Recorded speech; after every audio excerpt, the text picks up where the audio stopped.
Assistant மேனேஜருக்கு இவ்வளவு பெரிய வீடா? நல்ல கம்பெனி தான் போல இருக்கு. Good furniture, well maintained.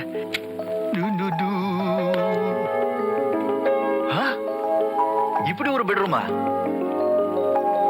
Very nice. நமக்கு என்ன கட்டின மாதிரி இருக்கு. நம்ம முதலாளி நம்மளை பத்தி இவ்வளவு தெரிஞ்சு வச்சிருக்காரு. ஓகே, முதல்ல நல்ல ரெஸ்ட் எடுத்துட்டு அப்புறம் தான் மற்ற வேலைங்களை கவனிக்கணும். எங்க முதலாளி, தங்க முதலாளி.